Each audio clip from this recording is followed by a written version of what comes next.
कृष्णा। आप सभी को करवा चौथ व्रत की हार्दिक शुभकामनाएं। करवा चौथ व्रत सुहागिन स्त्रियों के लिए बहुत ही खास होता है। सुखी वैवाहिक जीवन और पति की दीर्घ आयु और सौभाग्य के लिए विवाहित महिलाएं इस दिन निर्जला व्रत रखती हैं। यह व्रत बेहद कठिन होता है। करवा चौथ व्रत में महादेव, माता पार्वती, गौरी पुत्र गणेश और चंद्रमा भगवान की पूजा पूरी विधि विधान से करनी चाहिए, तभी व्रत का पूर्ण फल मिलता है। करवा चौथ व्रत वाले दिन व्रत तभी पूरा होता है जब करवा माता की, चौथ माता की कथा सुनी जाती है। तो आज की इस वीडियो में आप सुनेंगे करवा चौथ व्रत की पावन कथा। एक सेठ और सेठानी थे। उनका एक बेटा और बहू थे। बहू सबको भोजन करा के फिर स्वयं भोजन करती। एक पड़ोसन ऐसी भी थी जो रोज पूछती थी कि बहू आज क्या बनाया खाया है, तो बहू कहती ठंडो बासी। एक दिन उसके पति ने ऐसा सुनकर विचार किया कि आज तो पकवान बनाए जाए, फिर देखें कि मेरी पत्नी क्या कहती है। उसने तरह तरह के पकवान बनवाए और घर के सभी लोगों ने एक साथ बैठकर भोजन किया। आज भी पड़ोसन ने पूछा तो बहू ने कहा ठंडो बासी। सेठ के लड़के ने सोचा हो ना हो कोई बात तो अवश्य है जिससे कि मेरी पत्नी ऐसा कहती है।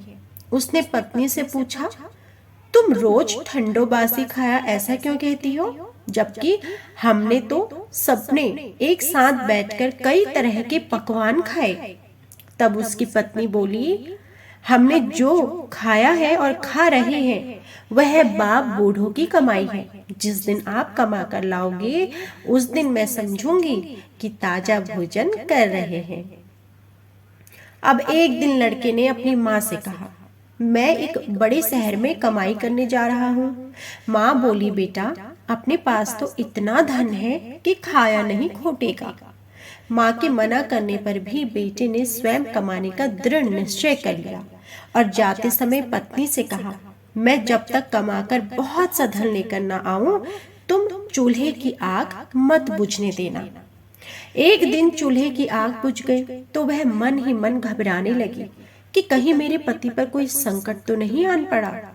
जल्दी से पड़ोसन के घर से आग लाकर चूल्हे में रख दूं। ऐसा विचार करके वह पड़ोस में गई। वहां पड़ोसन चौथ माता का व्रत पूजन कर रही थी। पड़ोसन ने कहा थोड़ी देर में आकर ले जाना।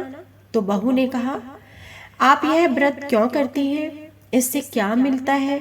पड़ोसन ने कहा चौथ माता के इस व्रत को करने से अन्न लक्ष्मी मिले और अपनी सभी मनोकामनाएं भी पूरी हो। अब बहू भी चौथ माता का व्रत करने लगी। दीवार पर चौथ माता बनाई।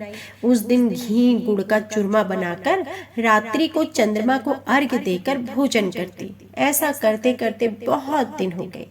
चौथ माता ने उस बहू के पति को सपना दिया कि साहूकार का बेटा तू जागे कि सोए, तेरी पत्नी बहुत याद कर रही है। घर जाकर उसकी चिंता मिटा।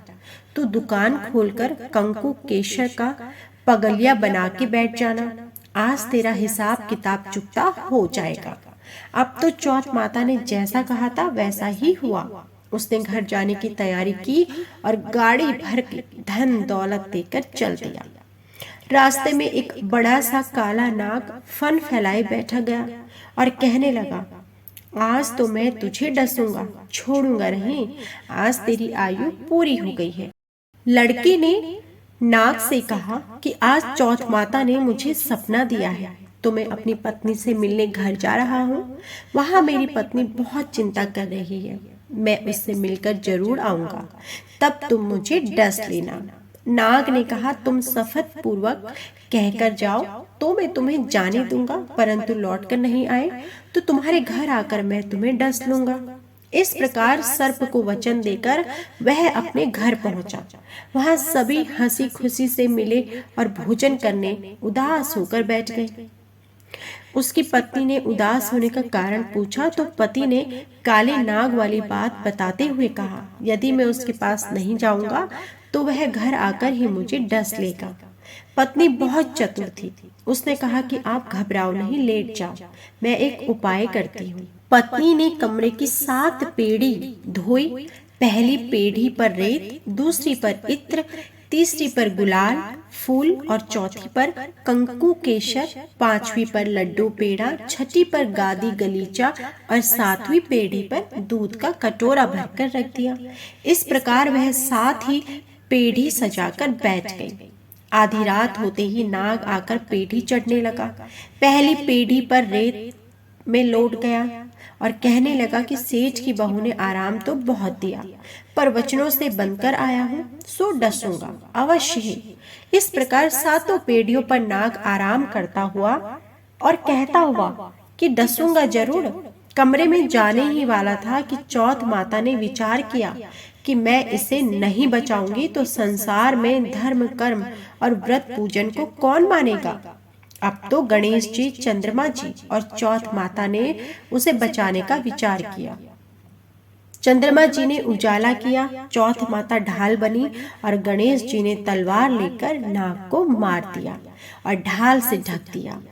अब बहू भी थकी हारी सो गई। दिन उगा तो लोग बेटे से मिलने आए, परंतु बेटा बहू तो उठे ही नहीं थे। बहुत देर हो गई तो माँ उन्हें उठाने गई। माँ ने 7 पेढ़ियों पर जो कुछ देखा तो बहुत घबराई और बेटा बहू को आवाज लगाई। बेटा बहू उठे तो देखा कि एक ढाल तलवार वहां पड़ी है। अब ढाल उठाई तो वही काला नाग मरा हुआ पड़ा है। बेटा बहू ने सोचा कि आज तो धर्म कर्म ही आड़े आए, जो भगवान गणेश जी और चौथ माता ने अपनी रक्षा की। हे चौथ माता, आपने जैसे सेठ के बेटे बहू की रक्षा की, वैसे सबकी रक्षा करना। बोलो चौथ माता की जय। तो यह थी संपूर्ण चौथ माता की व्रत कथा। उम्मीद करती हूँ यह कथा आपको जरूर पसंद आई होगी। आज के दिन आपको इस कथा को अवश्य पढ़ना और सुनना चाहिए। वीडियो पसंद आई हो तो प्लीज वीडियो को लाइक जरूर कीजिएगा। कमेंट बॉक्स में जय चौथ माता जरूर लिखिएगा।